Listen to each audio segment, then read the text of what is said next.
अमित शाह के दाव से एक झटके में ही रद्द हो गई बिहार में होने वाली विपक्षी दलों की बैठक। बिहार में क्यों रद्द हुई विपक्षी दलों की बैठक, जाने इसके पीछे का पूरा सच।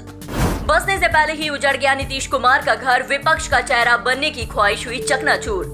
अब न मोदी के खिलाफ कोई खड़ा होगा, न किसी का नीतीश को किसी का साथ होगा। टूटे इरादे, टूटी उम्मीद, विपक्षी एकता में आई इस दरार ने खत्म कर दी 2024 की सभी उम्मीद। विपक्षी एकता का झंडा लिए घूम रहे मुख्यमंत्री नीतीश कुमार को बड़ा झटका लगा है। 12 जून को पटना में होने वाली विपक्ष की बैठक टल गई है। इसी के साथ नीतीश की 6 महीने की मेहनत पर एक झटके में पानी फिर गया।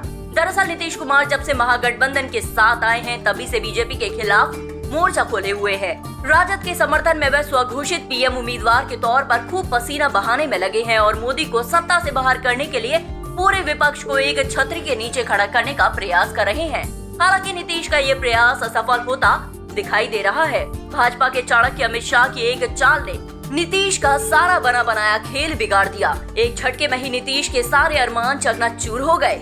नीतीश ने बड़ी मेहनत करके बैठक के लिए एक तारीख का निर्धारण किया था। इसके लिए उन्होंने विपक्षी दलों के नेताओं से व्यक्तिगत मुलाकात की थी।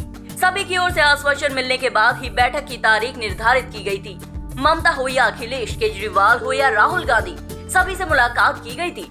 शरद पवार हो या उद्धव ठाकरे, सभी से समय मांग कर ही बैठक की तारीख निर्धारित की गई थी। इसके बाद ही मीडिया को इसकी जानकारी दी गई थी, लेकिन अब बैठक को रद्द कर दिया गया है। इससे नीतीश की काफी किरकिरी हुई है। दरअसल कांग्रेस की ओर से इस बैठक में अपने क्लास बी के नेताओं को भेजने का वादा किया गया था। हालांकि इससे पहले राहुल और खड़गे ने खुद बैठक में आने का वादा किया था। अब पार्टी ने कहा था कि राहुल गांधी इन दिनों विदेश में है, जबकि बैठक वाले दिन कांग्रेस अध्यक्ष मल्लिकार्जुन खड़गे भी व्यस्त है।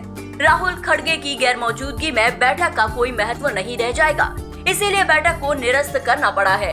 सूत्रों से मिली जानकारी के मुताबिक बैठक को आगे बढ़ाने के लिए कांग्रेस के साथ साथ डीएमके और माकपा ने भी अनुरोध किया था। अब ये बैठक 23 जून को हो सकती है।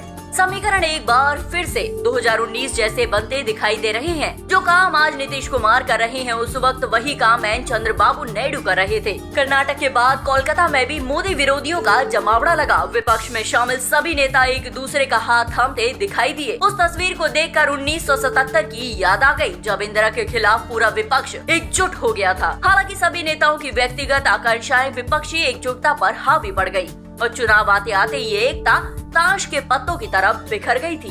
इस बार तो चुनाव की सुगबुगाहट से पहले ही नीतीश कुमार का बना बनाया खेल बिगड़ गया है और पीएम की कुर्सी तक पहुंचने की उनकी उम्मीदें शुरुआत में ही दम तोड़ती दिखाई दे रही हैं।